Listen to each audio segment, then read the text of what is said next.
I remember the exact moment I stopped believing in words. It was a Thursday morning in Judge Holloway's courtroom, late September, and I was sitting at the defendant's table watching my wife lie about me with the kind of confidence that comes from rehearsal. Her name is Victoria. We'd been married 11 years. She wore navy blue. Professional, wounded, believable. Her lawyer, Raymond Kasper, stood near the jury box like he owned the oxygen in the room.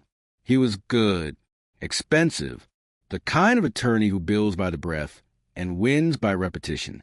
For 2 hours he'd been paying me as a man who controlled every dollar, every decision, every moment of our marriage. A man who'd hidden assets in shell accounts. A man whose temper, he suggested with careful pauses, had made Victoria fear for her safety. None of it was true, but truth, I was learning, is just another word people stop hearing when the story sounds better. Your Honor, Kasper said, turning toward the bench with practiced gravity. The financial records speak for themselves. Mr. Brennan systematically concealed income, transferred funds without his wife's knowledge, and when confronted became, he paused, let the silence do work, volatile. Volatile. That word had appeared in her deposition 3 times. I'm an accountant. I've filed taxes for small businesses for 15 years. The closest I've come to volatile is double-checking a column twice. My lawyer, Joan Ritchie, scribbled notes beside me. She was competent, steady, but outgunned. We both knew it. Kasper's firm had 6 paralegals working this case. We had Joan and a part-time assistant who still used a flip phone. Victoria sat in the front row behind Kasper's table, hands folded in her lap, eyes red-rimmed but dry. She perfected that look, hurt but holding it together. I used to love how composed she was. Now I understood it differently. Judge Holloway reviewed something on his desk, then looked up. Mr. Kasper, are you prepared to call your next witness? Yes, Your Honor. The defense calls. Objection. Jones stood abruptly. We haven't received disclosure on this witness. This is a direct violation of... Your Honor, Kasper interrupted smoothly. We filed the amended witness list 4 days ago. Ms. Ritchie's office was notified. Jones' jaw tightened. I knew that look. She hadn't been notified. They'd buried it in paperwork. Filed it late on a Friday. Counted on her missing it. Overruled, Holloway said. Proceed. Kasper smiled. Small, professional, cruel. The defense calls Angela Trumbell to the stand. I didn't recognize the name, but Victoria did. I saw in the way her shoulders locked, the way her breathing changed. And when she glanced at Kasper, just for a second, I saw something I'd never seen on her face before. Panic. Kasper saw it too. He froze mid-step. And for the first time since this nightmare began, his performance cracked. Your Honor, actually, may we approach? The courtroom went still. Everyone felt it. The sudden shift. The wrongness. Judge Holloway frowned. Counselor?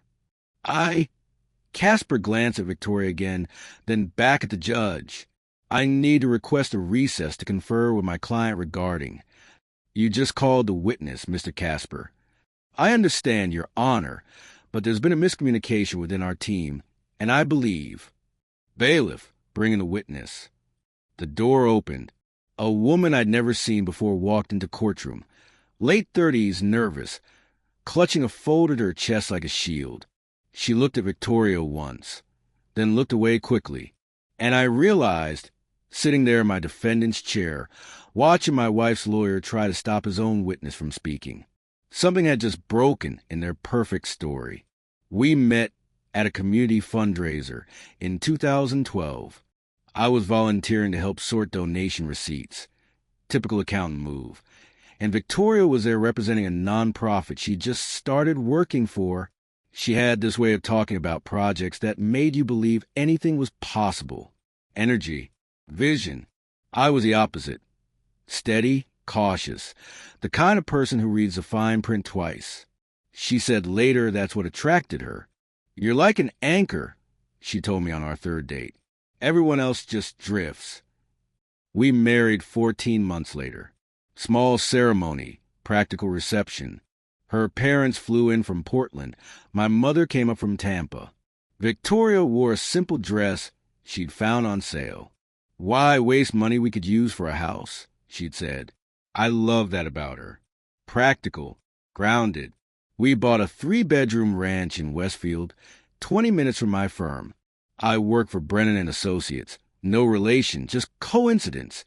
Doing tax prep and small business accounting. Steady clients, steady income, steady life. Victoria took a job as an events coordinator for a corporate consulting group. She was good at it, organized, charming, detail-oriented when she needed to be. For 7 years, we had routines. Coffee together every morning. She'd read news on her tablet while I reviewed the day's schedule. Dinner at 6:30 unless I had a late client. Weekends we'd meal prep. Watch something mindless on TV. Visit her sister in Greendale once a month. Our daughter, Lily, was born in 2016. Victoria took 8 months off, then went back part-time. I shifted my hours to be home by 5. We had a system. We had balance. The change started so gradually, I didn't notice it as change. Around 2021, Victoria began talking about wanting more. Not from our marriage, she clarified that quickly, but from her career. "I'm coordinating other people's success," she'd say. "I want to build something that's mine." I encouraged her. Why wouldn't I? She'd always been ambitious. She started a consulting business, helping small nonprofits with fundraising events. I set up the LLC, handled the initial filings, created a separate business account to keep things clean. She was excited, energized. I'd come home and find her on the phone, laughing with clients, pitching ideas with that same spark I'd fallen for. Then she met Raymond Kasper. He attended one of her fundraisers, some hospital gala, and afterwards sent her a note complimenting her work. She showed me the card. He said I have underutilized talent. She seemed pleased, flattered. They started having coffee meetings. Networking, she called it. Kasper knew people, had connections, could refer corporate clients her way. It made sense. Business development. But the tone of our evenings shifted. She started coming home later. Not dramatically. 7 instead of 6, 8 instead of 7. She'd be distracted during dinner, checking her phone, responding to messages she wouldn't explain. When I'd ask about her day, she'd give vague answers. Just client stuff. You wouldn't find it interesting. The subtle criticisms began around the same time. "Do you ever think about doing something bigger?" she asked one night while I was reviewing a client's quarterly returns. "Bigger how?" "I don't know. Something with more impact, more ambition. I like what I do." She nodded slowly, like I confirmed something disappointing. "I know you do." By early 2023, she'd stopped asking about my work entirely. She'd talk about her business, her clients, Kasper's latest advice. But when I'd mention a problem with a corporate audit or a tricky tax situation, her eyes would glaze over. "That's nice, honey," she'd say, already looking at her phone. One evening in March, she came home with a stack of documents.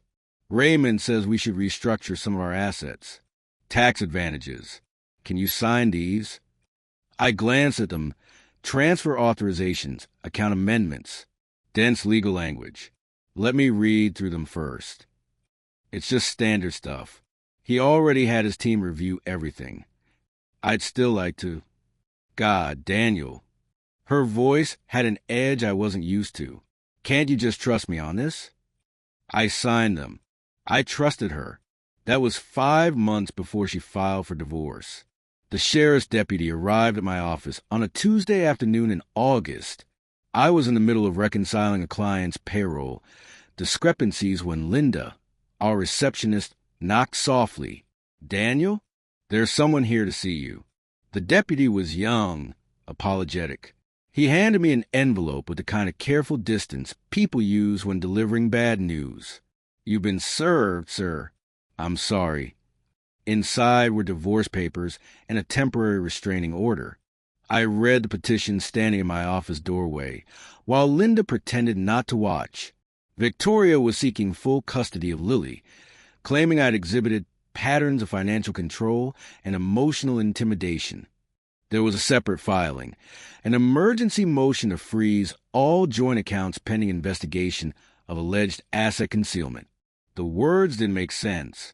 I read them 3 times. Financial control, emotional intimidation, asset concealment. These were descriptions of someone else, some other marriage, some other life. I called Victoria. She didn't answer. I called again.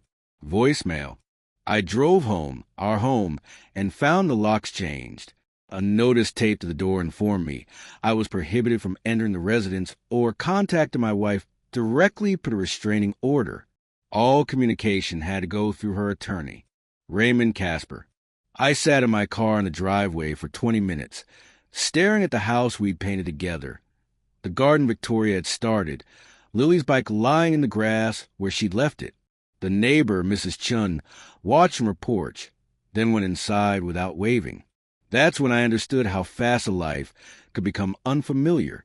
The next morning, 2 investigators from the State Financial Crimes Unit arrived at Brennan and Associates. They were polite, professional, and thorough. They seized my work computer, requested copies of all client files I'd handled in the past 3 years, asked questions about offshore accounts I'd never opened and transfers I'd never authorized. My boss, Frank Brennan, called me into his office that afternoon. He was 63, a decent man who'd mentored me since I'd started. He wouldn't look at me directly. "Daniel, you understand I have to put you on administrative leave." "Frank, none of this is—" "I know. I believe you. But I have clients asking questions. The state's involved now. Until this clears up—" He trailed off, hands spread helplessly. I cleaned out my desk while everyone pretended to work. No one said goodbye. The article appeared in the Westfield Courier 3 days later. Small town, slow news cycle. Local accountant under investigation for financial misconduct. They didn't use the word alleged as often as they should have. By that evening, it was shared on the community Facebook page 200 times. Someone spray-painted thief on my car. I found it in the grocery store parking lot. My mother called from Florida, crying. "What's happening?" Mrs. Rodriguez sent me the article. She said, "Daniel, tell me it's not true." "It's not true, Mom." Then why would Victoria say these things? I didn't have an answer. The preliminary hearing was set for mid-September. Victoria's lawyer had moved fast, built momentum before I could even retain proper counsel. By the time Joan Ritchie agreed to take my case, at a rate I could barely afford. Kasper had already filed 6 motions, given 2 statements to the press, and positioned Victoria as a victim escaping financial abuse. I saw Victoria once before the hearing, at Lily's school. I'd been allowed supervised visitation, 2 hours every Saturday at a family services center, as if I were dangerous. But I'd gone to Mountain View Elementary to drop off Lily's permission slip for a field trip, something I had forgotten to sign during our last visit. Victoria was in the parking lot, getting into her car. She saw me and froze. For just a moment, her face showed something that wasn't rehearsed. Guilt, maybe, or fear. But then it hardened into the expression I'd seen in her deposition photos. Wounded, resolved, unreachable. "You're not supposed to be here," she said quietly. "I'm dropping off Lily's field trip form. Give it to the office." "Don't." She glanced around, like someone might be watching. "Don't make this harder than it has to be." "Harder than it has to be?" My voice cracked despite my best effort. "Victoria, what is this? What are you doing?" She got in her car. "My lawyer will be in touch about modifying the visitation schedule." She drove away. The preliminary hearing was worse than I'd imagined. Kasper presented a narrative so detailed, so carefully constructed, that I barely recognized as my life. Bank statements with my forged signatures. Emails I'd supposedly sent about hiding assets. Testimony from Victoria about fights we'd never had. Threats I'd never made. She cried on the stand. Real tears. I sat there, hands folded on the table, listening to my wife describe a marriage I'd never lived, a man I'd never been, when the judge granted the temporary orders, freezing my accounts, limiting my custody, requiring me to stay 500 feet from our home. I felt something inside me go quiet. Not anger, not even disbelief anymore. Just a cold, clear understanding that I was watching something choreographed, professional, and I had been the only person who didn't know the performance had already begun. I left the courtroom alone. The autumn sun was too bright. My phone had 17 missed calls, reporters, mostly. I sat on a bench outside the courthouse and realized I might lose everything. My daughter, my name, my future. And I still didn't understand why. I stopped sleeping normally after the preliminary hearing. Not from anxiety, though there was plenty of that, but because my mind wouldn't stop running calculations. Accountants think in patterns. We see discrepancies. And Victoria's case against me had discrepancies everywhere. The restraining order claimed I'd threatened her on June 14th during an argument about money. But June 14th, I'd been in Columbus at a tax seminar, hotel receipt, conference badge, dinner with 3 colleagues. The emergency asset freeze cited suspicious transfers in April. But those transfers went to our joint savings account, something we'd done every month for years. The emotional abuse allegations reference incidents from 2022, but her own text messages from that period, messages I still had, showed her planning anniversary dinners and signing cards, love, always. None of it fit. I'd been living in an extended stay hotel near the highway for 3 weeks, surviving on takeout and the occasional casserole from my mother's concerned friends. My suspended work laptop was gone, but I still had access to our personal files on the cloud. Victoria hadn't thought to revoke my access, or maybe her lawyer hadn't told her to yet. I started going through everything. Bank statements first. I printed them all, laid them across the hotel room floor in chronological order. The unauthorized transfers Kasper had mentioned in court, they existed, but the signatures weren't mine. Close, but not quite. The capital D in Daniel was wrong. I always looped it. These were angular, small detail, the kind of thing most people wouldn't notice. But I'm an accountant. I notice. I found the documents Victoria had asked me to sign in March, the ones Kasper had supposedly reviewed. I kept copies out of habit. They weren't tax restructuring forms. They were transfer authorizations giving Victoria sole signatory power over our business accounts and power of attorney for financial decisions. Buried in the legal language was a clause designating her as primary account holder for assets in the event of legal separation or dispute. She'd been preparing this for months. I pulled up our credit card statements next. In February, Victoria had spent $8,500 at Kasper and Associates. The charge was labeled consultation services. 3 months before she filed for divorce, she'd already retained him. My hands were shaking. I set the statement down, walked to the window, stared at the highway lights streaking past in the dark. This wasn't a failing marriage that collapsed. This was planned. But why? We had problems, distance, disconnection, but nothing that justified this level of deception, unless there was something I didn't know. Something worth the risk of perjury and fraud. I went back to the financial records, looked at Victoria's business account. The LLC I'd helped her set up for the first year, deposits were modest, small fundraising gigs, a few corporate events, normal growth for a new consulting business. But in January 2023, there was a deposit for $47,000. Then another in March for $63,000.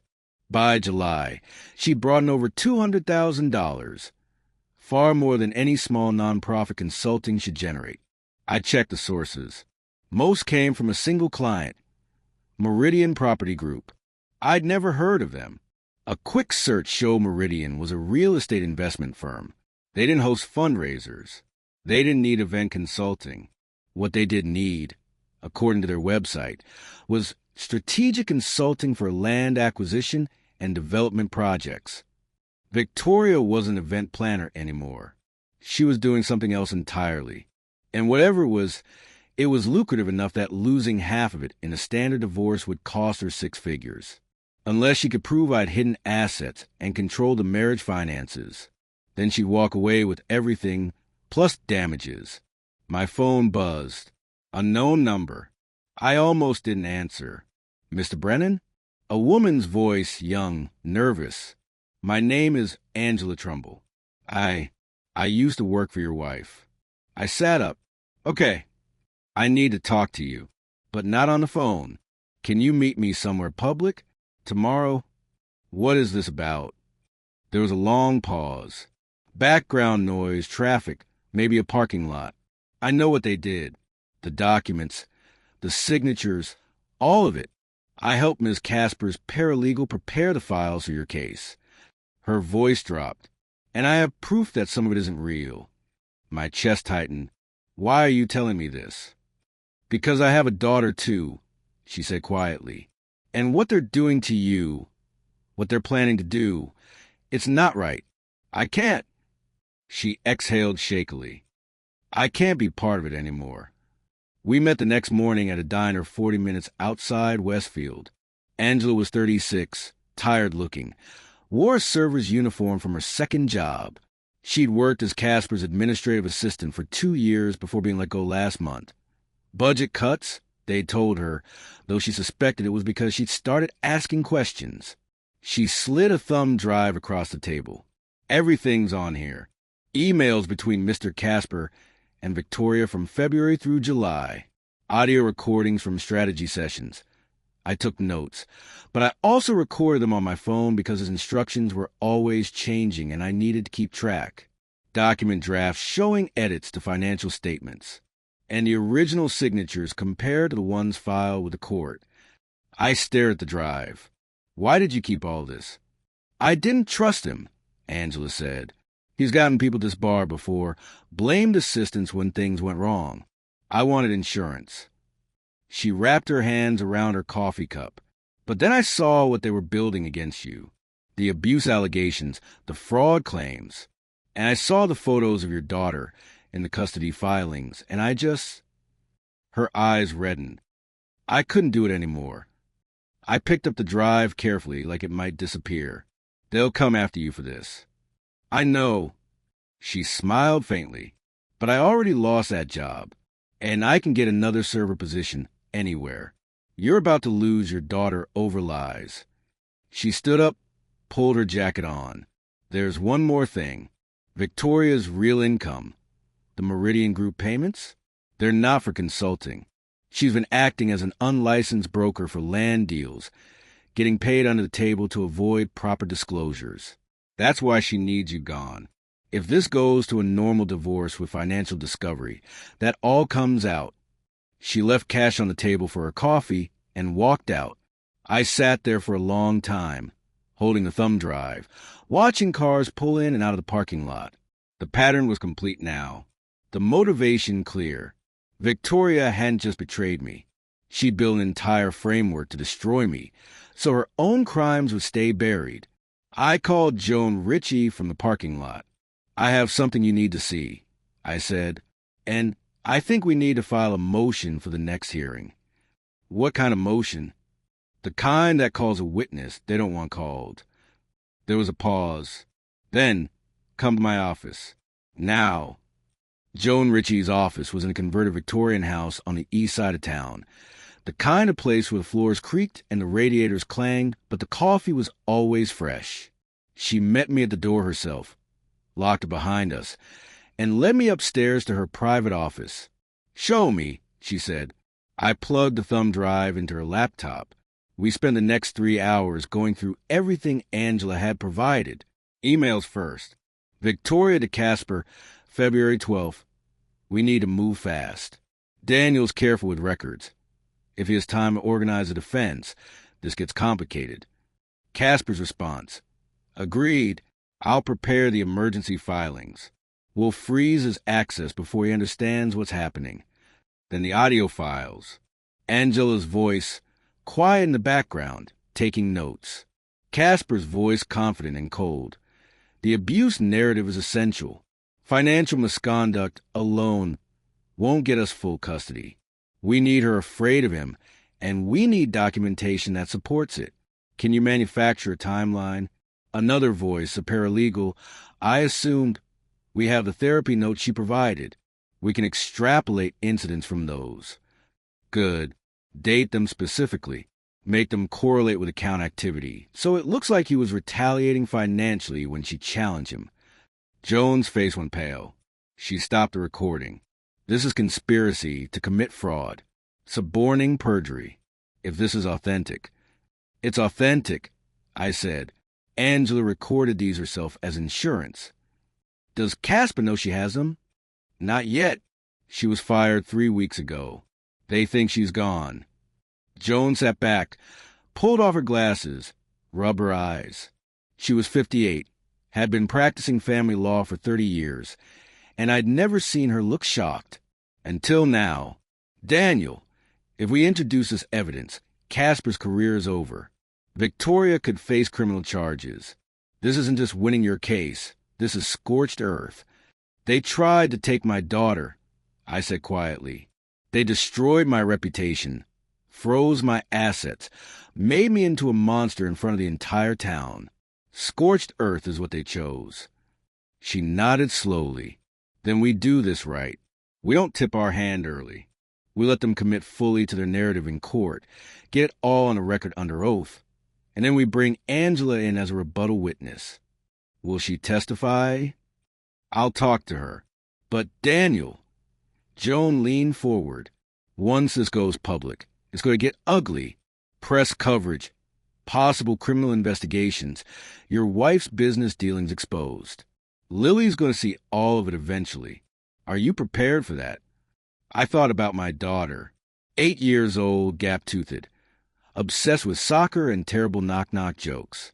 I thought about the supervised visitation center where I saw her now, the way she'd asked me last Saturday why I couldn't come home, why Mommy said I'd made mistakes.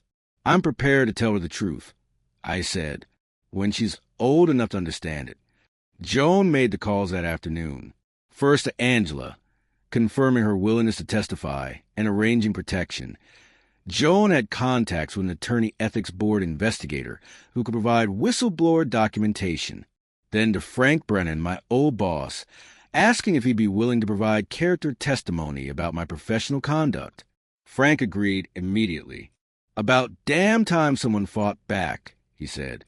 Next, Joan contacted an independent forensic accountant, Dr. Philip Chun, who specialized in financial fraud cases. We needed someone credible to analyze the forged signatures and trace the meridian payments. Chun agreed to an expedited review for a fee that would drain what little savings I had left. I paid it anyway. The strategy came together over the next 2 weeks. Joan filed a motion to introduce new evidence and call additional witnesses at the next hearing. She kept the details vague, citing recently discovered materials relevant to allegations of financial misconduct. Kasper objected immediately, filing a counter-motion claiming we were trying to delay proceedings and harass his client. Judge Holloway scheduled a hearing for late September to address both motions. That would be our moment. Joan prepared Angela carefully. They met 4 times, going over her testimony, anticipating Kasper's cross-examination, making sure Angela understood the pressure she'd face. He's going to try to destroy your credibility, Joan warned. He'll call you disgruntled, claim you fabricated evidence after being fired, suggest you're being paid to lie. Angela's response was steady. Let him try. I have recordings of his voice. He can't discredit those. Dr. Chun completed his analysis 3 days before the hearing. His report was devastating. The signatures on 6 key financial documents were forensically inconsistent with my verified signature samples.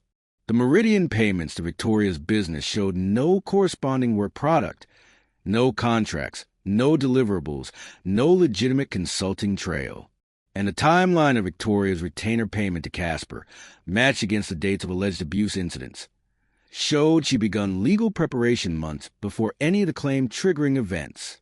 This isn't a divorce case, Chin told us during our final prep meeting. This is a criminal conspiracy with a divorce as cover. The night before the hearing, I couldn't sleep. I sat in my hotel room reviewing everything one more time, making sure I understood every document, every timeline, every piece of evidence. Around 2 a.m., my phone buzzed. A text from an unknown number. I know what you're planning. You're making a mistake. Think about Lily. Victoria. It had to be. I didn't respond. Another text came through 5 minutes later. We can settle this quietly. Drop the new evidence, and I'll agree to shared custody. You get your daughter back. We both move on. I stared at the message for a long time. Part of me, the exhausted, grieving part, wanted to take it, wanted this nightmare to end, wanted to see Lily without supervision, to rebuild some kind of normal life, even if it meant swallowing the injustice. But then I thought about Angela, risking everything to tell the truth, about Frank, standing by me when the whole town assumed guilt, about every person Kasper had probably done this to before, people who'd settled quietly because fighting seemed impossible. I texted back, "See you in court." The morning of the hearing, Joan met me outside the courthouse. She was carrying 2 briefcases and looked grimly satisfied. Chen's report is filed. Angela's in the witness room. Kasper doesn't know what's coming. Has he tried to contact you? Twice. Offered to recommend dismissal of all fraud charges if we would draw our witness list. She smiled coldly. I declined. We walked into the courthouse together. The gallery was more crowded than before. Word had spread that something significant was happening. I saw a few reporters, some familiar faces from town, Mrs. Chun from my old neighborhood. Frank was there, sitting in the back row, and he nodded when he saw me. Victoria and Kasper were already at their table. Victoria looked tense, kept glancing at the door. Kasper was talking to his paralegal in urgent whispers. Judge Holloway took the bench at 9 sharp. We're here on competing motions regarding evidence and witness testimony. Mr. Kasper, you file the objection. You'll go first. Kasper stood, composed himself into his usual performance. Your Honor, the plaintiff is attempting to introduce unverified materials and call witnesses who weren't properly disclosed. This appears to be a desperate attempt to muddy the waters after a clear pattern of financial misconduct has already been established. We request these motions be denied, and we proceed to final. Your Honor, Joan interrupted, standing. If I may, the evidence we're introducing directly refutes the core allegations in this case. It includes forensic analysis of documents filed by opposing counsel, audio recordings of strategy sessions, and testimony from a former employee of Mr. Kasper's firm. The reason for late disclosure is simple. We only obtained this evidence 2 weeks ago, and we filed our motion within 72 hours of verification. Holloway looked interested. What kind of audio recordings? Recordings that demonstrate fabrication of evidence and coordination of false testimony. Your Honor. The courtroom went dead silent. Kasper's face drained of color. He turned slightly toward Victoria, and I saw the exact moment they both realized what was about to happen. Your Honor, Kasper said, voice tight, this is highly prejudicial, and I'll determine what's prejudicial, Mr. Kasper. Ms. Ritchie, you have your witness ready?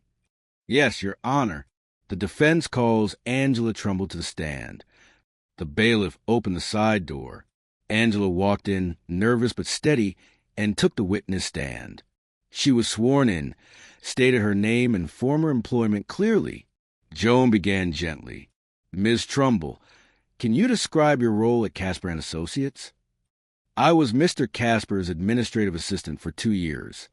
I prepared documents, managed files, attended strategy meetings, and took notes. And you worked on the Brennan divorce case? Yes, from February until I was terminated in August. Can you tell the court what you observed during your work on this case? Angela took a breath. Then she began to speak. And everything, the lies, the forgeries, the conspiracy, started to unravel. Angela's testimony lasted 40 minutes. She spoke clearly, methodically, walking through each fabricated document, each coordinated lie. When Joan played the audio recordings, Kasper's voice filled the courtroom, cold, calculating, instructing his team on how to build a narrative and maximize emotional impact. Victoria sat frozen at the defense table, her carefully maintained composure finally cracking. Kasper tried to object 3 times. Judge Holloway overruled him each time, his expression growing darker. Dr. Chin testified next, presenting his forensic analysis of the forged signatures. The differences were obvious once you knew to look for them. Judge Holloway didn't wait for formal motions. All allegations against Mr. Brennan are dismissed with prejudice. Custody will revert to standard shared arrangement. No supervision required. All asset freezes are lifted immediately. He turned to Kasper. Mr. Kasper, I'm referring this matter to the State Bar and the District Attorney's Office. Bailiff, take Ms. Brennan into custody pending arraignment on perjury charges. Victoria stood shakily. She looked at me once, really looked at me, and I saw regret. They let her out through the side door. The aftermath unfolded quickly. Kasper was disbarred within 6 weeks, later sentenced to 3 years. Victoria received probation, lost her business, paid restitution. The Westfield Courier ran a new headline. Local man exonerated after elaborate fraud scheme exposed. Frank offered me my job back. I accepted with fewer hours. I needed time for Lily. Joint custody was granted after 3 months. Alternating weeks, share holidays. Victoria and I don't speak more than necessary. Brief, civil, focus on our daughter. Lily asked me once why Mommy had lied. Sometimes people make mistakes when they're scared. I told her. Big mistakes. Are you still mad at her? I thought about that. The anger had burned hot for months. But sitting there with my daughter in our new apartment, I realized it had gone quiet. No, I said, I'm not mad anymore. 6 months after the trial, I visited the courthouse one last time. I sat in the empty gallery, afternoon sunlight streaming through the tall windows, and thought about justice. Not the dramatic kind from movies, but the real kind, slow, quiet, earned through patience and people like Angela who choose truth over convenience. I thought about what I'd lost, the marriage, the trust, the certainty that the world was fair, and what I'd gained. Clarity, proof that integrity mattered, and full access to my daughter's life. I stood up, walked out, and went to pick up Lily from soccer practice. The courthouse grew smaller in my rearview mirror. Some stories don't end with victory. They end with survival, with rebuilding, with the quiet knowledge that you stood up when it mattered. That was enough.